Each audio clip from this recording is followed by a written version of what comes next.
يا أيها الذين آمنوا اتقوا الله ولا تموتن إلا وأنتم مسلمون.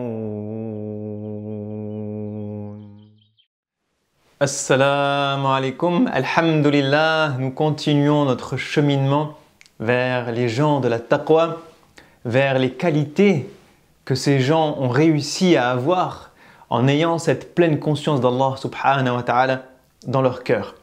Et la qualité que je voulais partager avec vous aujourd'hui, Allah nous la donne dans Surat Ali Imran. Et il dit à propos des gens de la taqwa, il dit وَسَارِعُوا إِلَى مَغْفِرَةٍ مِّن رَّبِّكُمْ وَجَنَّةٍ عَرْضُهَا السَّمَاوَاتُ وَالْأَرْضُ أُعِدَّتْ لِلْمُتَّقِينَ الذين ينفقون في السراء والضراء والكاظمين الغيظ والعافين عن الناس والله يحب المحسنين.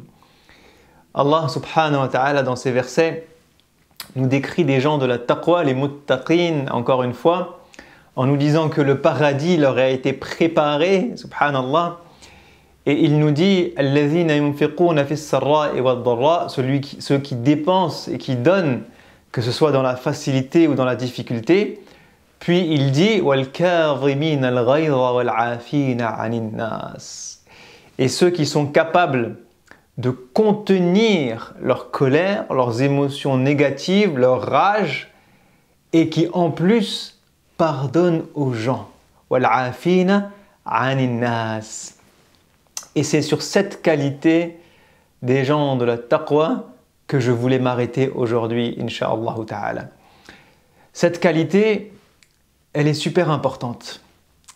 Elle est super importante parce que elle est en train de nous montrer combien les gens de la taqwa ont la maîtrise de leurs émotions, ont la maîtrise des choses négatives qui se produisent à l'intérieur d'eux.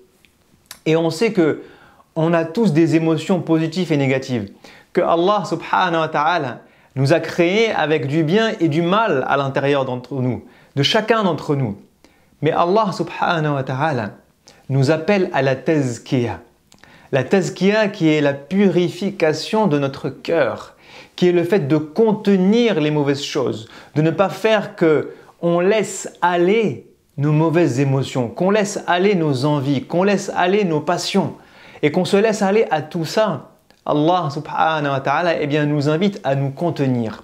Ça, c'est la première des choses.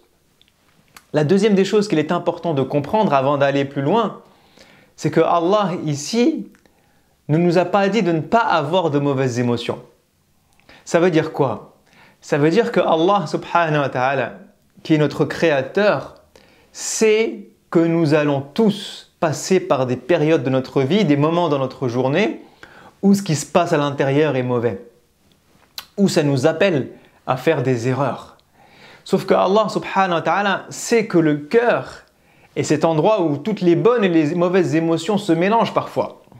Et il sait que l'être humain, dans sa nature première, ressent des choses et que ce n'est pas quelque chose qui est contrôlable. Je ne peux pas contrôler ce que je ressens.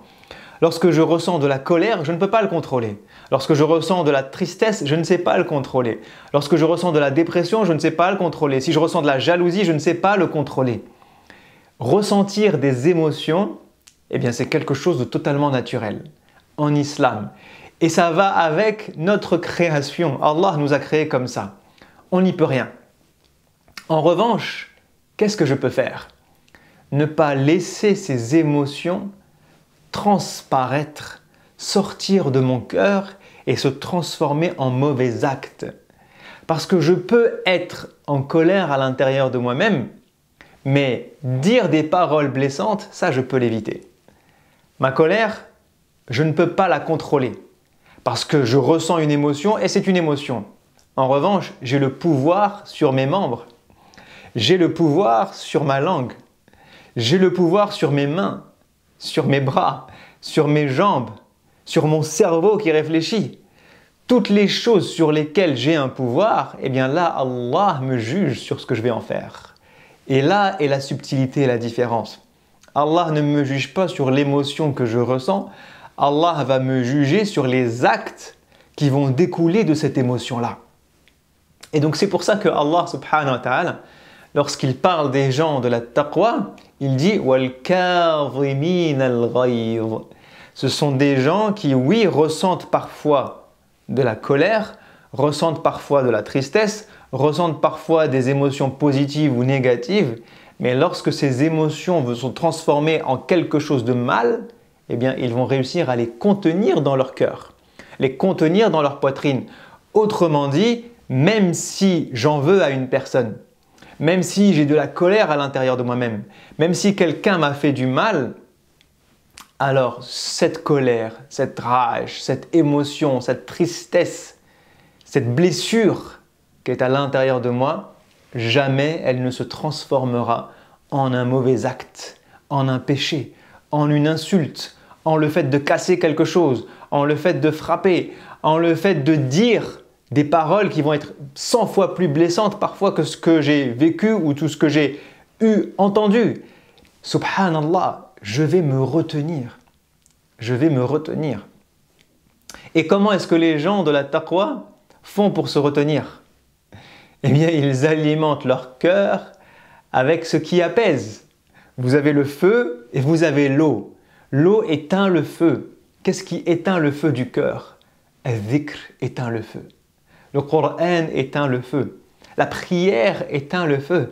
Ce n'est pas pour rien que le prophète sallallahu alayhi wa sallam nous dit, si l'un d'entre vous se sent en colère, qu'il aille faire ses ablutions et qu'il aille prier de rak'at.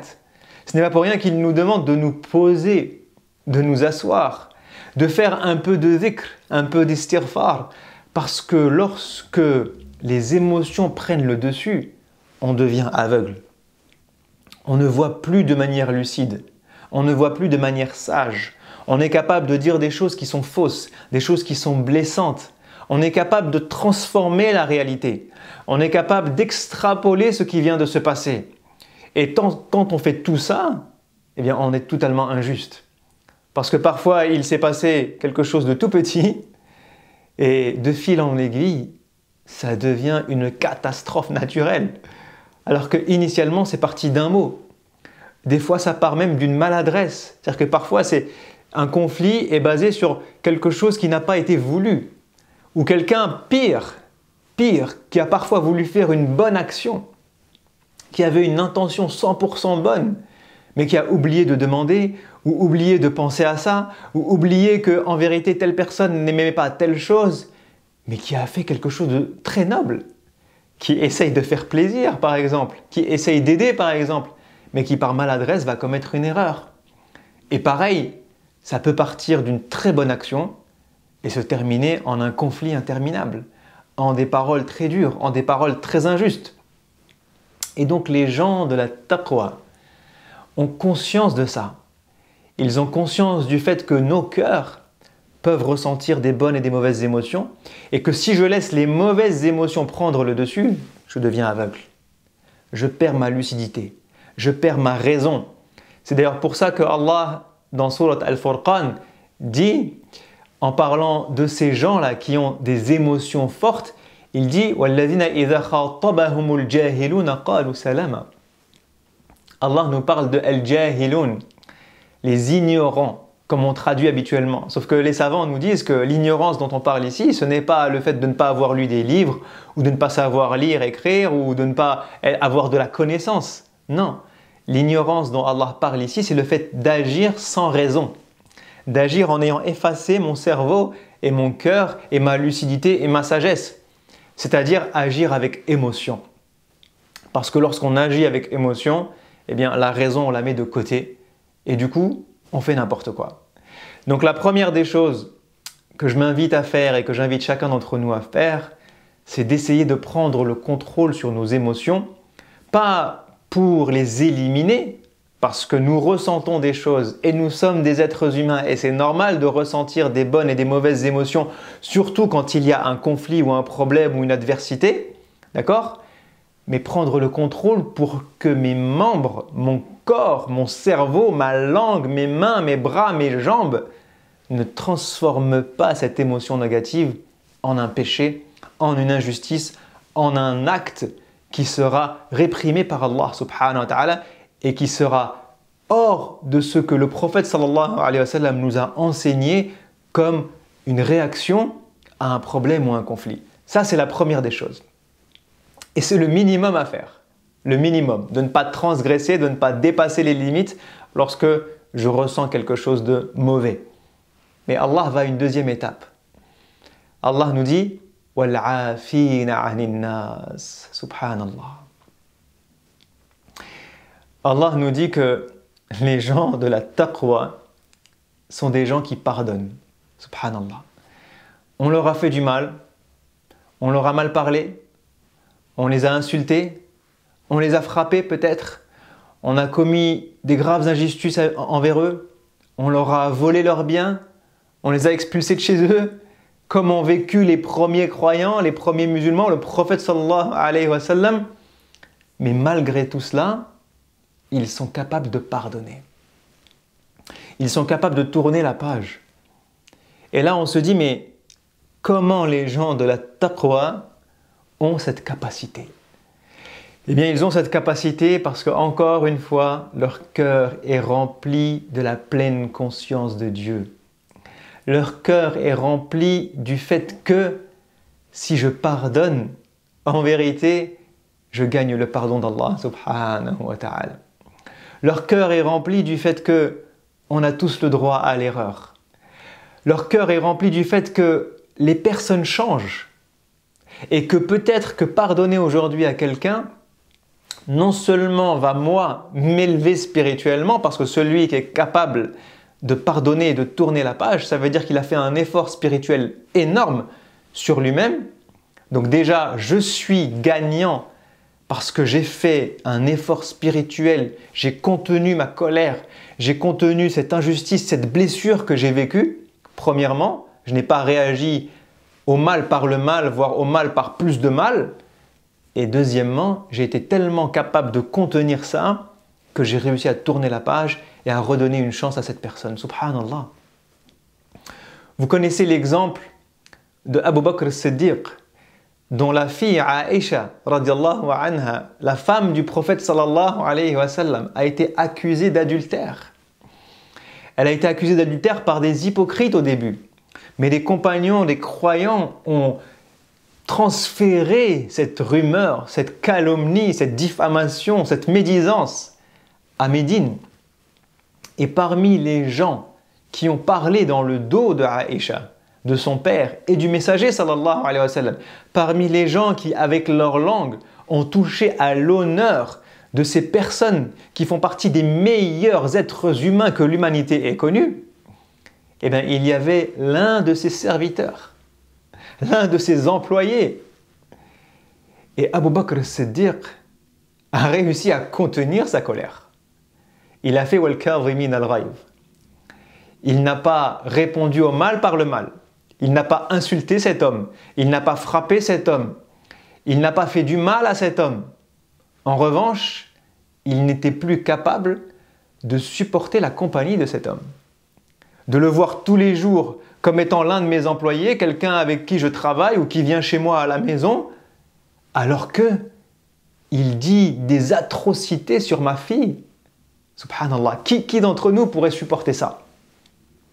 Et donc Abu Bakr as-Siddiq, après avoir contenu sa colère et sa blessure, a juste décidé de mettre fin au contrat de travail qui l'unissait à cet homme, en disant c'est fini.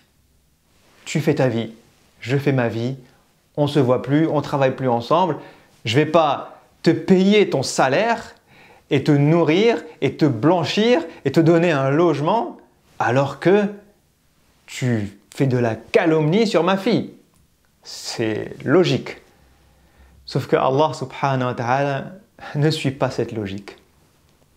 Et Allah a révélé ce verset où il dit وَلْيَعْفُوا وَلْيَصْفَحُوا أَلَا تُحِبُّونَ أَن يَغْفِرَ اللَّهُ لَكُمْ. Allah dit dans cette situation à Abu Bakr as-Siddiq radiallahu anhu wa ardah, et à nous jusqu'au dernier jour, eh bien, il nous dit pardonnez, effacez, tournez la page. وَلْيَصْفَحُوا الصَّفْحَ en arabe c'est la page. Donc effacez cette page et tournez avec une nouvelle page blanche. Littéralement c'est ce que ça veut dire. Pourquoi ya Allah? أَلَا تُحِبُّونَ أَن يَغْفِرَ اللَّهُ لَكُمْ? Ne voulez-vous pas que Allah vous pardonne en retour? Autrement dit, tu pardonnes aux gens, Allah te pardonnera. Subhanallah. Donc, qu'est-ce qui est le plus intéressant? Qu'est-ce qui est le plus rentable? Gagner le pardon de Dieu et pardonner à cette personne qui t'a fait du mal, ou ne pas pardonner à cette personne et ne pas être sûr de gagner le pardon de Dieu? Quelle est l'équation qu'on veut choisir? Subhanallah, on commet tellement, nous, d'erreurs et de péchés. Combien de péchés on a à se faire pardonner? Combien d'injustices on a commis envers nos propres êtres et nos propres âmes? Combien de manquements on a commis auprès d'Allah subhanahu wa ta'ala? Combien? Des dizaines, des centaines, des milliers, des millions. Chaque jour on commet des erreurs, subhanallah. Combien on a de choses à se faire pardonner? Plein. Et combien cet homme avait à se faire pardonner? Une erreur. La balance. Je pardonne une erreur à une personne et Allah m'efface peut-être des milliers et des milliers et des milliers de péchés et il me fait rentrer au paradis. Est-ce que le jeu n'en vaut pas la chandelle? Est-ce que ça ne vaut pas la peine de contenir nos cœurs, de faire notre tazkiya, de purifier nos âmes et nos cœurs, de se forcer à pardonner et à tourner la page? Oui, c'est difficile. Oui, lorsque quelqu'un vous insulte, c'est difficile. Oui, lorsque quelqu'un touche à votre honneur, c'est difficile. Oui, lorsque quelqu'un vous a volé votre héritage, c'est difficile. Oui, lorsque quelqu'un a été mauvais envers vous un jour, c'est difficile de lui pardonner. Personne n'a dit que c'était facile. Et c'est pour ça qu'Allah parle de Al-Kadhimin al-Ghayz. Quelqu'un qui arrive à contenir ça, contenir cette blessure. Mais les gens de la taqwa ont conscience de tout l'épanouissement spirituel dont ils vont profiter s'ils arrivent à pardonner. Si j'arrive à travailler sur ma spiritualité, mon cœur, au point où je suis capable de tourner la page avec quelqu'un qui m'a fait du mal, alors l'élévation spirituelle que vous aurez gagnée, wallahi, est énorme.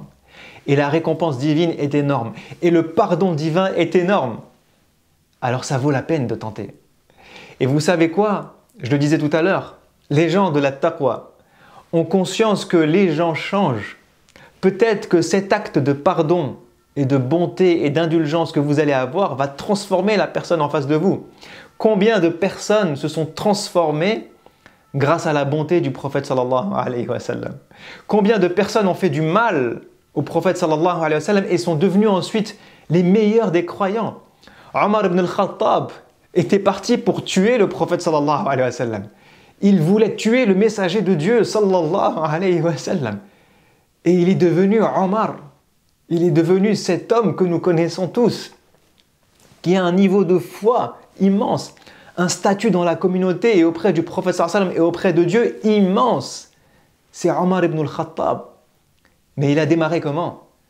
Il a démarré avec beaucoup de haine, d'animosité, de violence vis-à-vis du prophète sallallahu alayhi wa sallam. Et ce n'est pas le seul. On pourrait citer Abu Sufyan, qui devient croyant tout à la fin, juste avant que le prophète sallallahu alayhi wa sallam ne rentre à la Mecque. Et d'autres, et d'autres, et d'autres. Certains ont même tué des croyants avant de devenir musulmans. Khalid ibn al-Walid a été la cause de la potentielle défaite des musulmans à Uhud. À cause de lui, le prophète sallallahu alayhi wa sallam a failli mourir encore une fois. Mais il est devenu Khalid ibn al-Walid que nous connaissons et que nous prenons comme modèle parce que c'est un de nos compagnons. Radiyallahu anhum wa ardahum. Mais tous ces gens-là ont changé. Pourquoi? Parce que le prophète sallallahu alayhi wa sallam a été capable de tourner la page avec eux. Le prophète sallallahu alayhi wa sallam, lorsqu'il va à Taïf et qu'il se fait insulter, humilier, balancer des cailloux jusqu'à ce qu'il saigne, sallallahu alayhi wa sallam, et qu'il se retrouve démuni, et que l'ange des montagnes vient lui proposer d'exterminer ce peuple qui vient de manquer de respect au plus noble des hommes. Qu'est-ce que le prophète sallam dit? Non, laisse-les tranquilles, parce que peut-être qu'ils deviendront croyants, ou peut-être qu'un jour, leur descendance deviendra croyante. Aujourd'hui, si on est plus d'1 milliard de musulmans sur terre, c'est grâce à la capacité du pardon du prophète sallallahu alayhi wa sallam. Et on va être des milliards et des milliards et des milliards jusqu'au jour du jugement, dans la balance du pardon du prophète sallallahu alayhi wa sallam. Et nous, parfois, on refuse de pardonner à notre mari, à notre femme, à nos enfants, à nos parents, à nos oncles, à nos tantes, à nos cousins. Parfois, on refuse même de pardonner à des gens qui sont très proches de nous, à notre propre famille. Alors que le prophète sallam est capable de pardonner à ses pires ennemis. À ses pires ennemis. On pourrait parler des heures du pardon et de ce que vivent nos familles et notre communauté parfois qui se déchirent pour un petit conflit, pour une petite maladresse, pour une incompréhension, pour un problème qui est arrivé un jour. Essayons de pardonner. Surtout dans ce mois du Ramadan où on peut gagner le pardon d'Allah et qu'on peut gagner le pardon des gens. Essayons de pardonner à ceux qui nous ont fait du mal. Essayons de tourner la page en espérant cheminer vers la taqwa, cheminer vers cette qualité des gens de la taqwa qui sont capables de pardonner, de tourner la page et de gagner en récompense la plus belle des choses, qui est le pardon d'Allah subhanahu wa ta'ala. Celui qui gagne le pardon de Dieu rentre au paradis. Alors wallahi, le jeu en vaut la chandelle. Je vous dis à la prochaine incha'Allah. Wassalamu alaykum wa rahmatullahi wa barakatuhu. ذلك الكتاب لا ريب فيه هدى للمتقين